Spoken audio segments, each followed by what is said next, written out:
The People's Platform. Good evening and welcome to the People's Platform. For the Newsfirst team, I'm Niresh Elyatambi.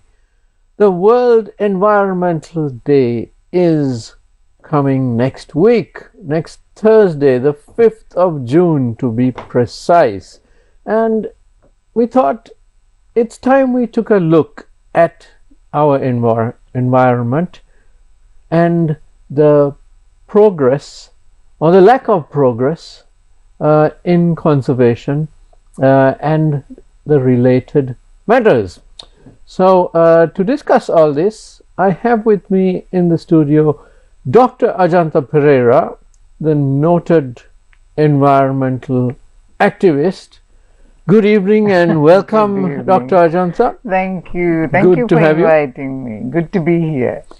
Right, so if there's anyone who doesn't know who Dr. Ajantha Perera is, she is one of those who believes in fighting for a cause, and she has fought for many causes, including environmental ones, and she has quite a name in that, in fact. And of course in human rights as well, because she was one of those who during the period of the last government, she could be found every Thursday at the Liberty Circle roundabout, protesting very peacefully in the face of hundreds of riot policemen, so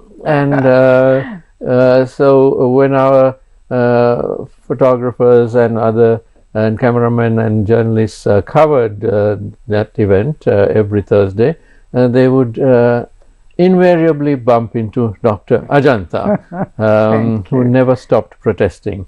So Dr. Ajantha, let's talk about the environment, and let's talk about the biggest environmental disaster that Sri Lanka underwent, which is of course the Express Pearl ship, which caught fire and sank just off the port of Colombo, just off Uswatakeya beach, in fact, and of course the legal situation became rather confused.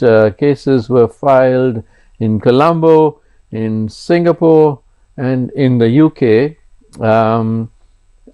different cases of course, but Dr. Ajantha herself was part of one of those cases filed in Colombo, which was a fundamental rights case she filed on behalf of the environment.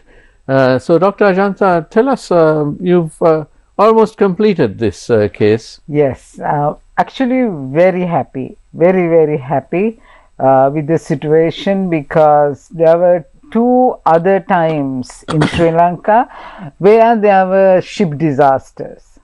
Unfortunately, no proper action was taken. It was almost, pushed under the carpet, and eventually we only ended up getting a compensation for about 2 million USD, which is a little bit of money, for such a big disaster. But with the Express Pearl, I'm so extremely happy with the way that so many institutions came together, and eventually we fought a good fight. And to be very frank with you, I'm so grateful to the 5-judge bench. They did an excellent piece of work. So proud to be Sri Lankan because of the judges, and I really want to say that, because they did an excellent piece of work, worked tirelessly, and they knew how enthusiastic we were to get the compensation. And in fact, I was so happy that I was asked to recalculate to say exactly how much of an environmental compensation Sri Lanka deserves. And I managed to calculate it to be almost 7 times more than what the government has put forward. And I'm so happy because, getting a PhD in environmental science and having the opportunity to serve my own country to get that compensation for the great disaster that it did. Our future generations, they lost a huge chunk of the natural resource, and we didn't give up.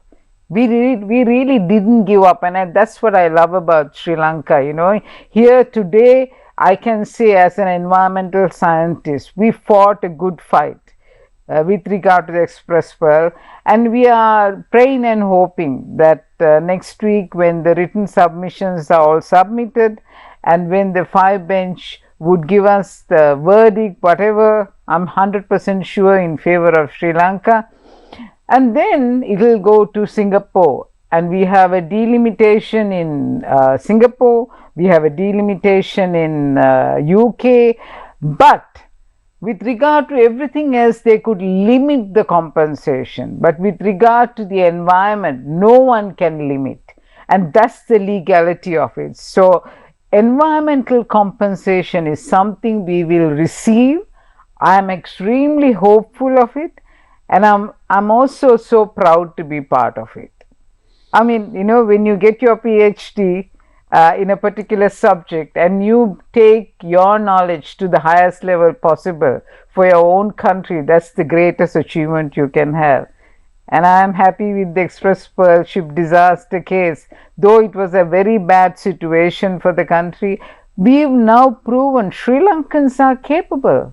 We are not going to give up on things. People can't just walk into our waters, and do the damage and go back home. No more. Sri Lankans have the ability to get compensation. Right, and as you mentioned, the final submissions will be next week during the Environment Week, Exactly. quite ironically. And then, of course, we have faith in the 5-judge bench of our Supreme Court, and of course, our Supreme Court is our pride and joy as journalists in this country, certainly, because it has been very upstanding in the last several years, especially.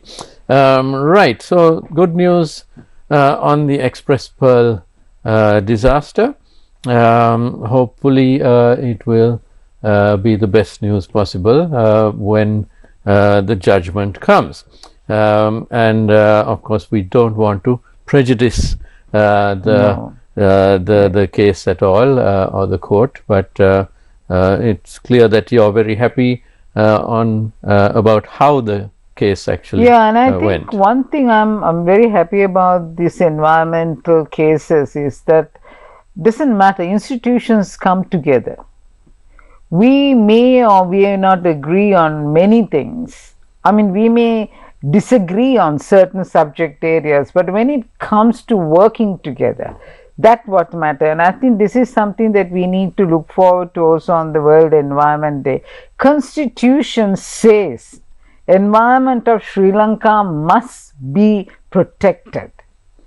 The resources of Sri Lanka, that's what we are talking about. What I consume today, I leave it better for the next generation. And that's the beauty of being, a citizen of Sri Lanka. When I drink water, when I take a glass of water and I drink it as the resource of Sri Lanka, I have to ensure that I leave for the next generation cleaner water than what I have been drinking. This is the responsibility and the gratitude we have, and I think especially environment sector, this is a country that needs development. I mean, you and I, we have been talking a lot on the developmental aspects, and Sri Lanka needs to develop. We can't say no development, we need development. But while developing the country, we need to take care of our resources, and that's the most important thing.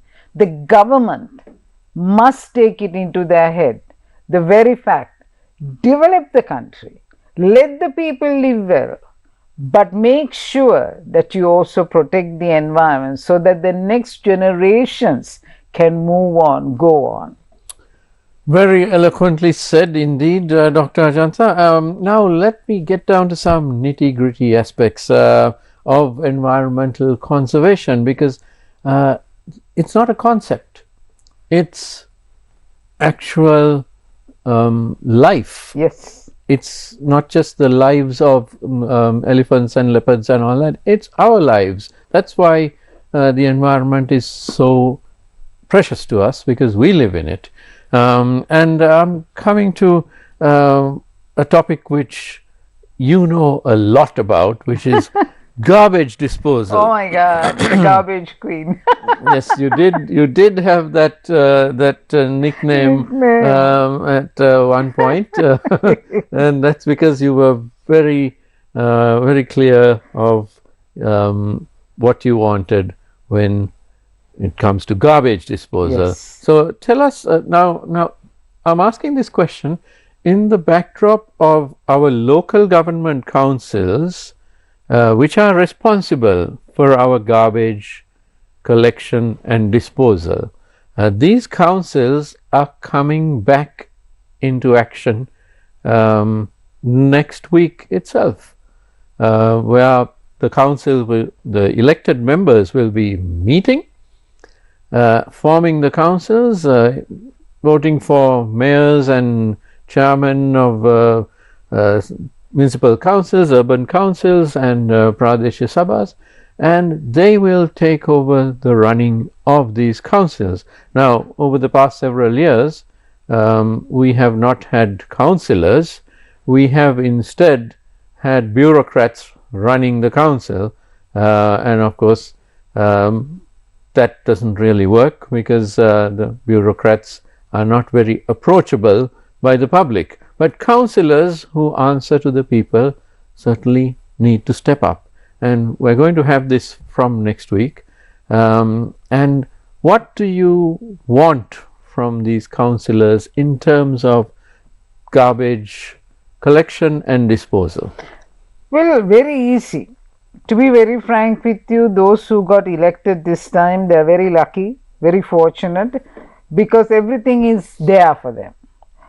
If there is a councillor who does not know how to handle the garbage problem, then they should never have been elected in the first place, because it's very critical issue for the country.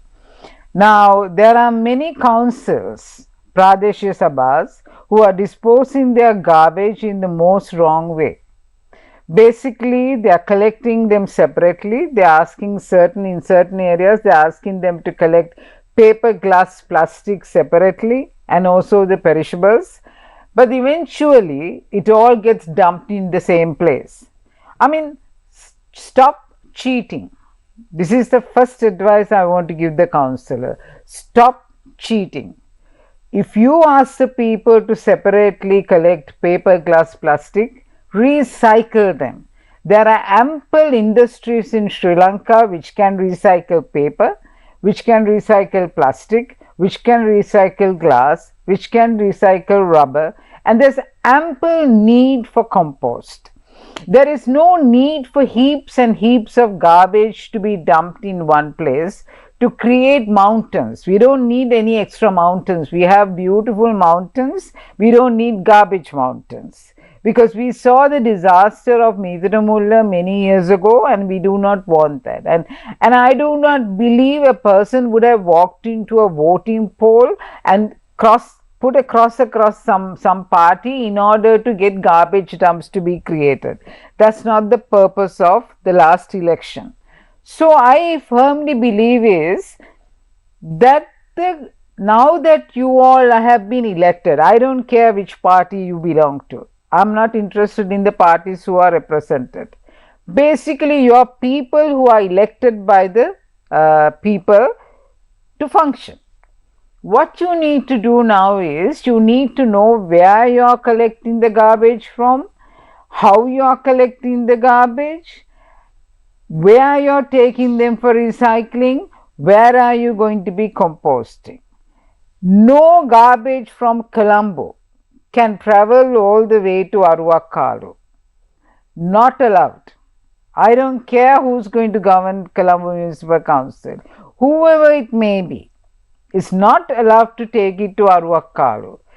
Garbage problem of Colombo is not the headache of Puttlam. Puttlam has enough problems of its own. Colombo should know how to take care of their own garbage. Otherwise, what's the use? How many years have we been screaming at them, telling them how to compost, how to recycle paper, how to recycle plastic? And still, if they are planning, and I know they are planning to take garbage by train all the way from Colombo to Aruakkalu and to dump it. Why should I vote for someone like that? Why should Puttlam accept that garbage? This is a ridiculous affair. So what I feel is, now that you are elected as councillors, congratulations, all the very best, but don't act stupid. That's the most important thing for you to learn. Second is, be honest with what you are doing. We know paper recycling, plastic recycling, recycling of glass, they all bring money. I'm not talking about social service. I'm talking how a local authority can earn money.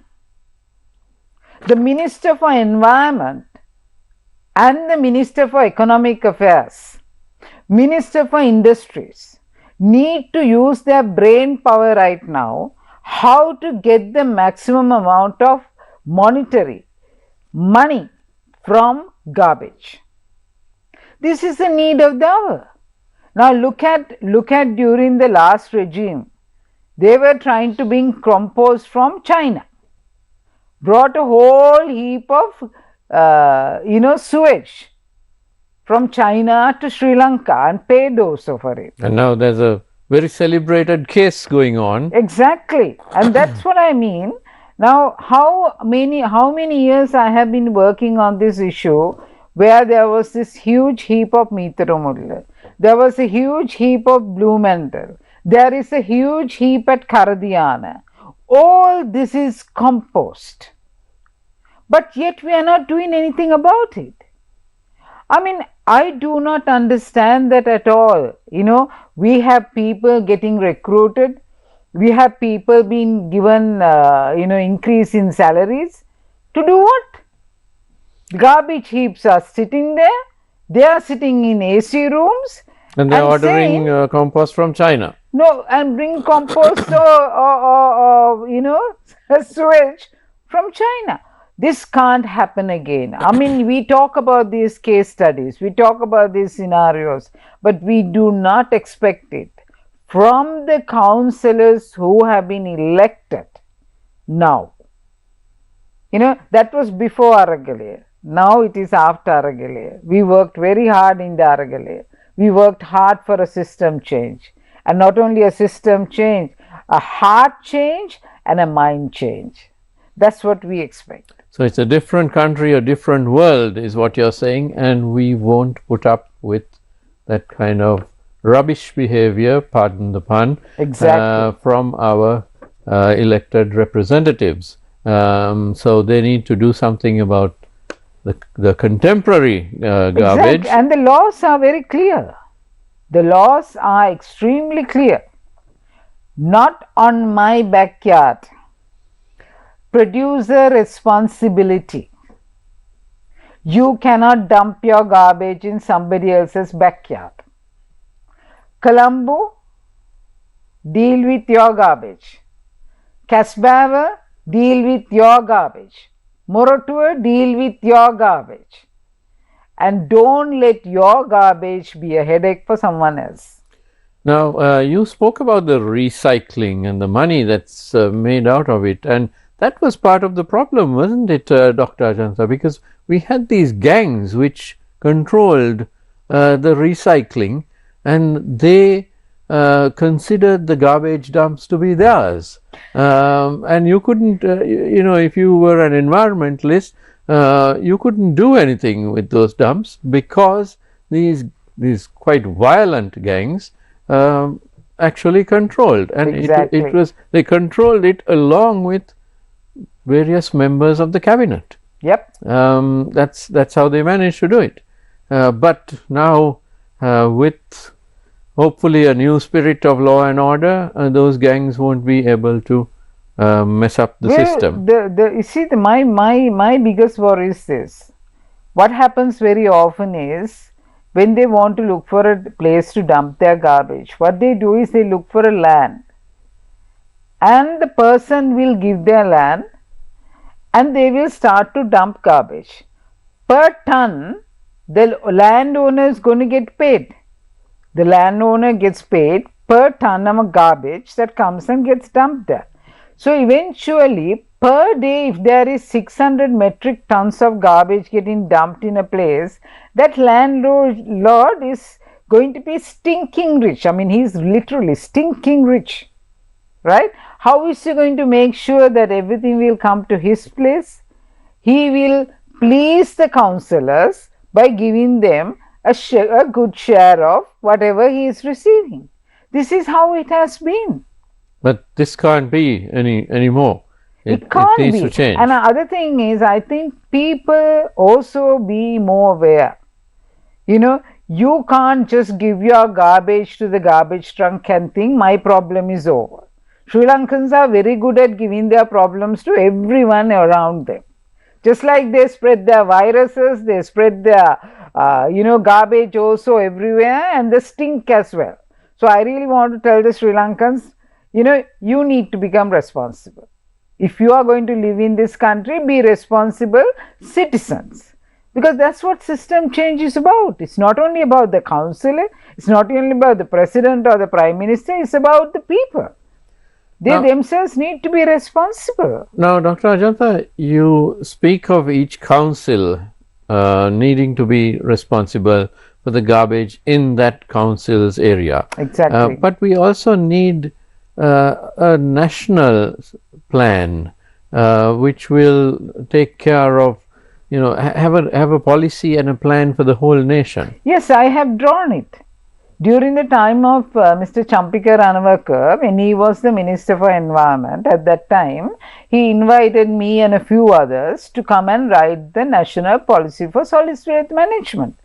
We have already written it, black and white. It says very clearly what percentage to recycle, what percentage to compost, how to develop a sanitary landfill, how to take care of e-waste, how to take care of hazardous waste from hospitals, how to have an incinerator for each hospital. All these are black and white, unpaid. I mean, I never received a cent for it. I'm happy about that too now. And there it is in the Ministry of Environment. They don't need to rewrite something. They just have to look at, read it and understand and do the thing. Well, I hope they can find it, and 100% sure. if they can't find it, I hope that you will send it off to all of them by email, so that then they can say that they actually have it. I want to tell something, is that whenever a new minister comes to a ministry, the hierarchies in the ministry, the administrative staff of the ministry always has this tendency. They go to the minister and say, "Sir, wouldn't it be nice for you to prepare a new policy? The policy that was done by the old government, we were not very happy. So why don't we start by creating a new policy?" And thereby they extend their inactive period by another 6 months. Absolutely. And I hope the president would understand that and he would act on this, right? Because we don't need new policies. New policies are being prepared by the same people, amounts to the same policy. So we don't need all that rubbish. What we need is take the policies which are already in place. Action plans have been written by us. How to separate waste has been written by us. We have set up places along the roadsides for putting paper, glass, plastic. We've done all that job. There is no need to rewrite it. All what they need to do is to implement it. Now, the best thing what each ministry should do is, I firmly believe that those people who have been field officers, they have been totally, utterly useless. I mean, I'm sure I'm creating more enemies now, but it doesn't really matter to me because, important is to say the truth. No, most of those officers who have been field officers looking after these issues in the field, we call them environmental officers, we call them developmental officers, they have 100,000 fancy names, right? What have they done? They have not done much. So what you need to do now, the government, there are lots of graduate trainees. There are lots of graduates who are fantastic people out there. They are looking for jobs. Take them as consultants to these ministries and also convert those developmental officers and environmental officers, everyone, to be consultants. And they are being given piecework and let them be monitoring. Because if you tell the same people who have been with the last government to do a job, they will do exactly the same thing. And we have to go around electing other governments. We don't have time for all that. And on that note, we need to take a short commercial break. Don't go away. We'll be right back.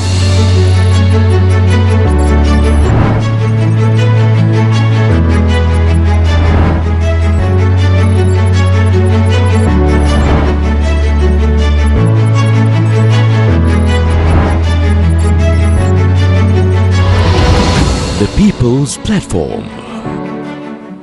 If we don't get growth to 4.5%, 5% instead of the base case of 3%, I'm afraid we will have to restructure our debt again in 3 to 4 years. Who is responsible for the growth for the year 2024? Is it the Ranil Wickremesinghe administration or is it the Anukumar Dissanayake administration? There is a 60 billion rupees excess that the consumers has given to CB, which should not have been given. This whole tariff methodology business has got well politicized, and the public has got themselves in a twist on this. Long-term generation plan, if they were formulated in a proper way about 20 years back, nowadays we could have absorbed less expensive indigenous resources like solar in large quantity.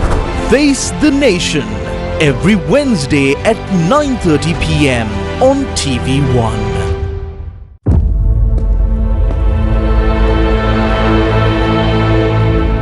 Test cricket. It's not like other sports. It's not even like other cricket.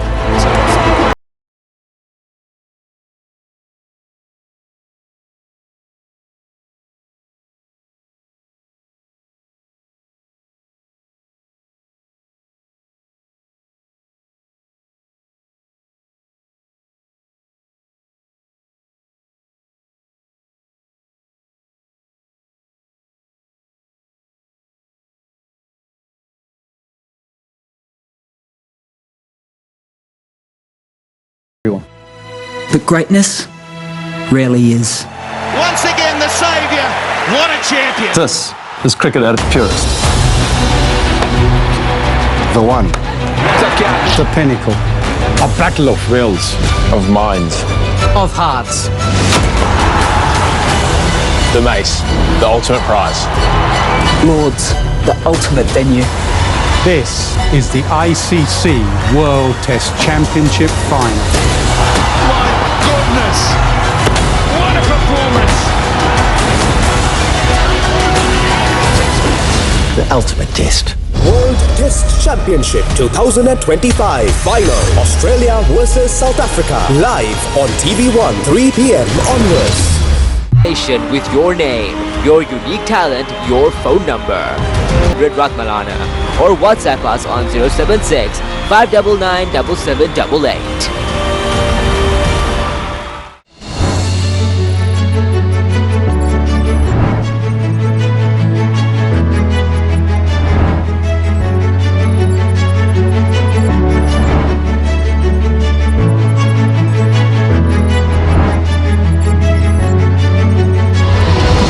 The People's Platform. Welcome back to the People's Platform. I am in conversation with Dr. Ajantha Perera, the noted environmentalist. and we're talking about the environment because next week we have World Environment Day on Thursday, to be precise. Now, Dr. Ajantha, let's talk about another crucial point: plastics. When plastics were invented, oh goodness, about 70 years ago or so, it was this miracle because it was very useful. But of course, no one realized how damaging plastics could be, simply because they take decades or hundreds of years to degrade. And in the meantime, they pollute the environment in very severe, serious ways.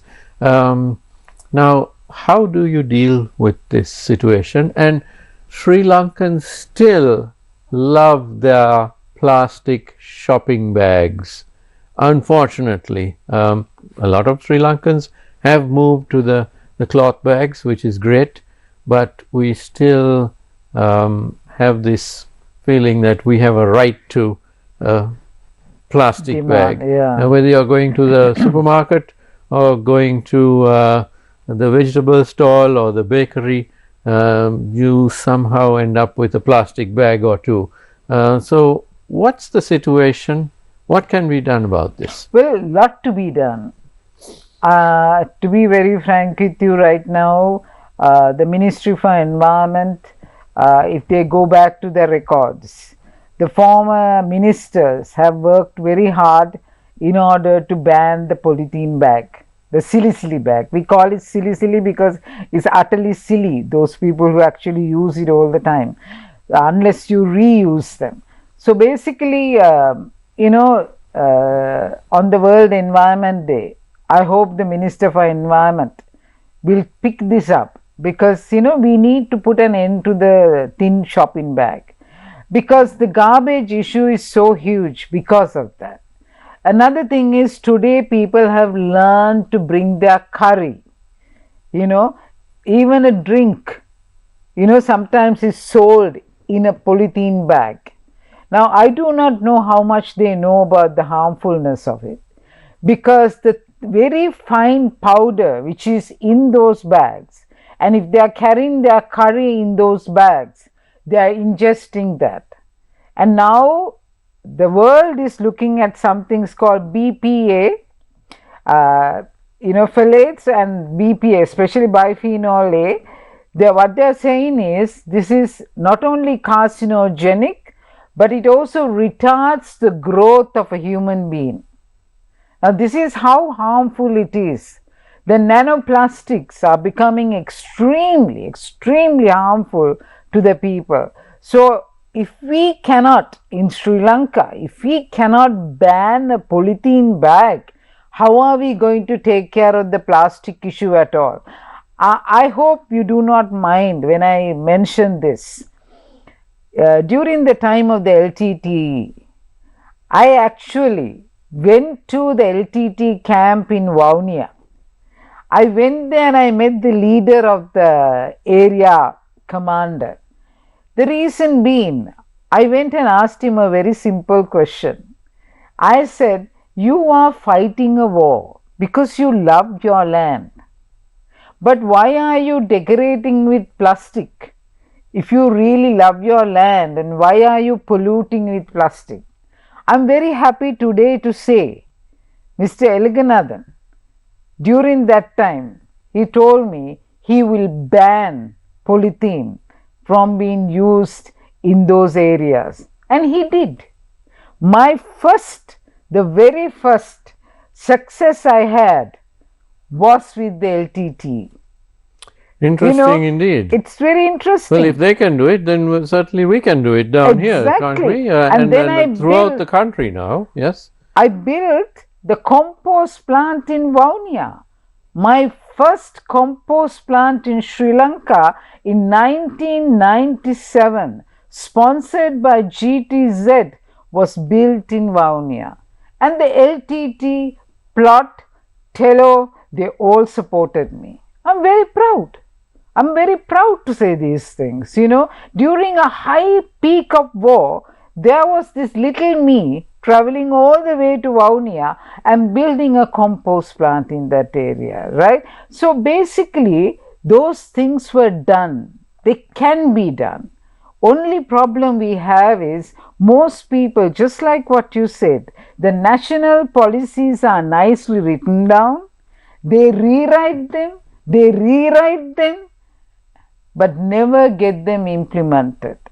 Already it's in place. Now one of the questions we know is, number one, when you burn plastic, there is furan and dioxin which is emitted, which is carcinogenic. So don't burn it. That's common sense. Don't burn it. And then if you keep the water bottles with water, plastic bottles under the sun, most of those chemicals are leaking into the water that you are drinking. You may be drinking 3 liters of water plus the toxins, and you're wondering why your child does not grow well, why your child is always sick. The answers are very apparent, but nobody wants to do anything about it. They rather take them to the doctor and get medicine for them rather than fighting this big fight of getting rid of the plastic bags. Right. So now in many Western countries especially, I have noted that plastic bags have been banned. Yes. I once went to France and I went into a supermarket, and this must have been about 30 years ago, and I expected to be given a plastic bag, and they and everyone from the cashier to the customers were absolutely furious with me because I didn't speak French. I kept asking bag, and he said in French they just pretty much chased me out of the shop. And I'm so happy that happened, because it was an eye opener that they have banned it. And I noticed, of course, later on after the fact, that each customer had brought their own cloth bags. And I really want to say also, I remember many years ago, John Keels, they approached me and they asked me as to what can we do regarding the plastic bag. At that time, I suggested the cloth bag, and they had a red bag. I don't know whether you remember, but I think now they've turned I think it's a different color. Another color. Okay. But it doesn't matter what the color is. Color is. But we have so many now, almost Cargills, all those places. I think all the supermarkets have their own bags. Every supermarket has their bag. And so I do not know why people still, if they have those cloth bags at home, why can't they go shopping with them? But they prefer still to bring a plastic bag home. And I watch how proud they are when they're asking for a bag. I mean, most of the time the cashier would give them one bag with everything inside it, and then they say, no, I want another bag, and I wonder whether they're going to have salad in the night. Because the reason being, I mean, what's the use of taking all those bags? So I firmly believe this is children at school have been taught very well by the teachers. They've been told not to bring polythene bags. But the problem that they have is when their parents go shopping with them, they take the polythene bag. So you need to live by showing, what they are doing is wrong. So I firmly believe this government, with such a huge mandate, with a huge amount of preferential votes, if this government can't do it, who can do it? They have the ability now to say no more polythene bags. Get rid of that thin polythene bag and make sure that people carry a bag with them when they go shopping. And there are also new bags that have been made by so many creative people that you can just put the bag in your pocket and take it. So those facilities are there, and I think this is prime time, good time for us to get rid of the silly bag. Well said indeed, Dr. Ajantha. Now let's get on to another aspect of the environment, and this is deforestation. Yeah. And there was some good news recently, because that infamous road which had been cut through the Wilpattu jungle, I think there was a court ruling which basically said no road. So I mean, that particular road was constructed by politicians, and it certainly helped all those people who were illegally logging in the Wilpattu jungle, but now basically you can't enter the park unless you're actually going to visit the park. So that's wonderful. And but then you have the human-elephant conflict. You know, Sri Lankans have unfortunately, though we are very religious, we forget that every human being and every animal and plant life has the opportunity to live.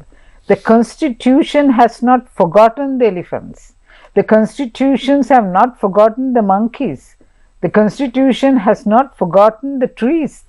It's all written there that the natural resources should be protected, and it is the duty of the government to take care of the natural resources. And we have been screaming, crying out, saying the elephant corridors must be protected.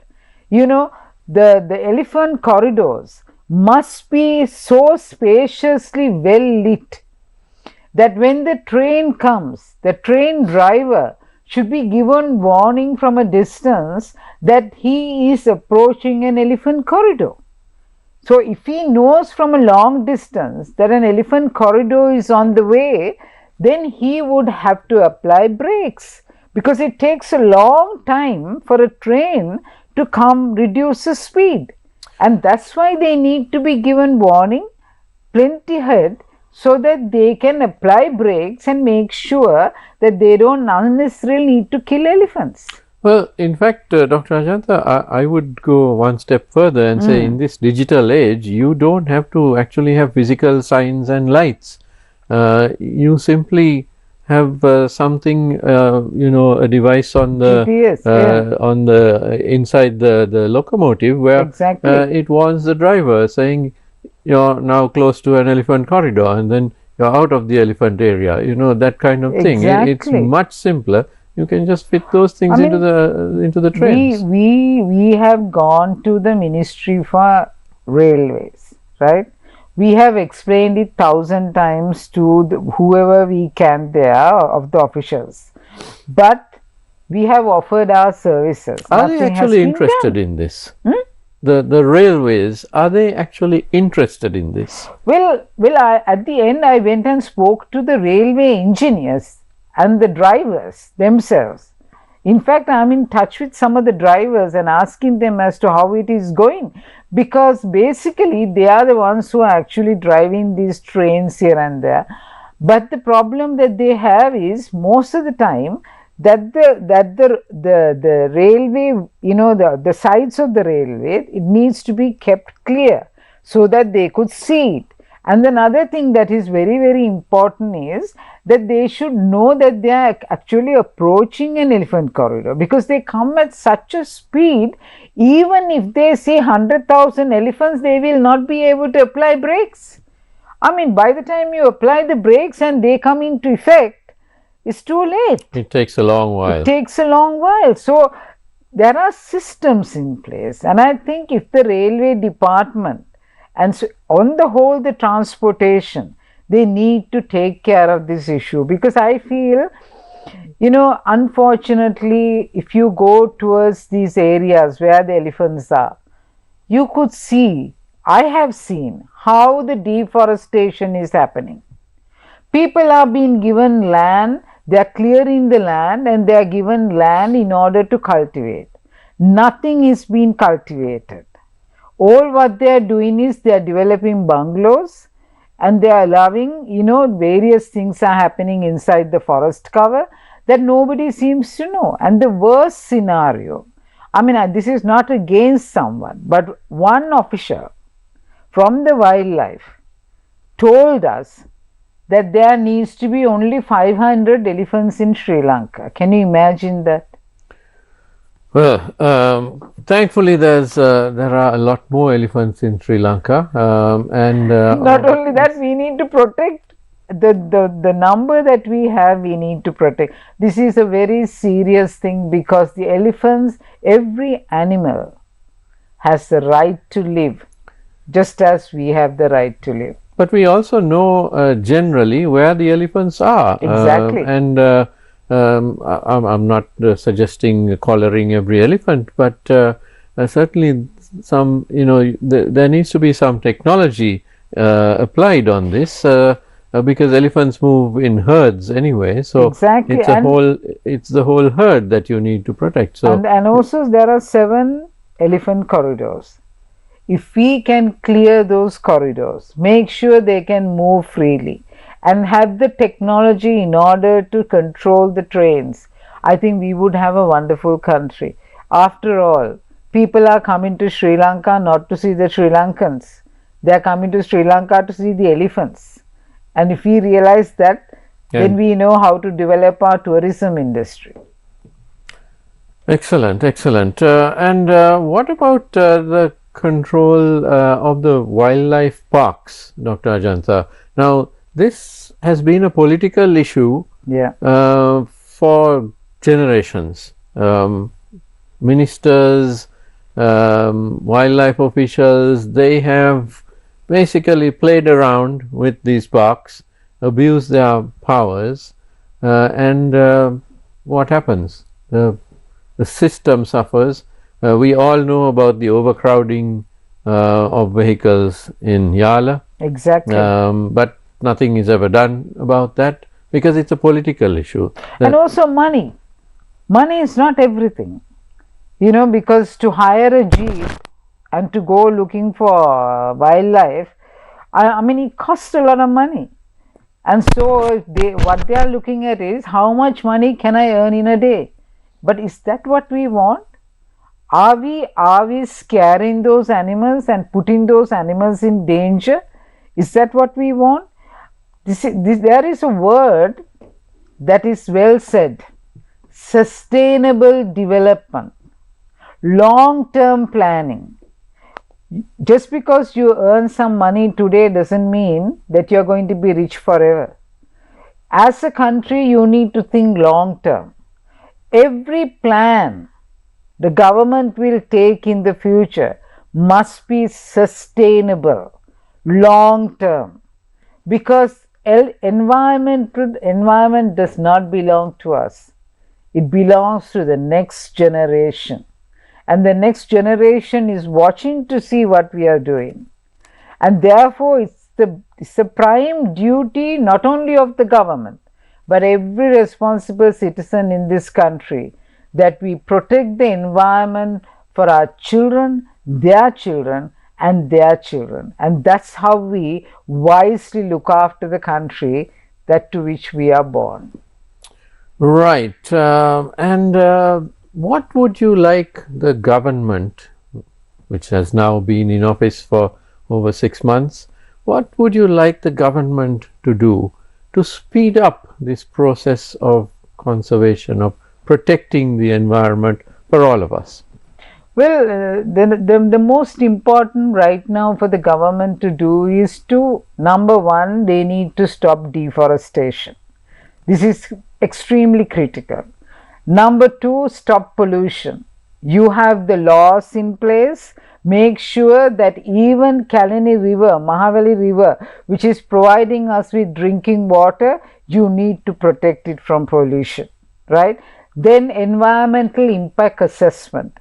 Every project that comes to Sri Lanka, no matter how big it may be bringing money, but you need to make sure that environmental impact assessment studies are done before the projects are approved. The next one is the environmental protection license.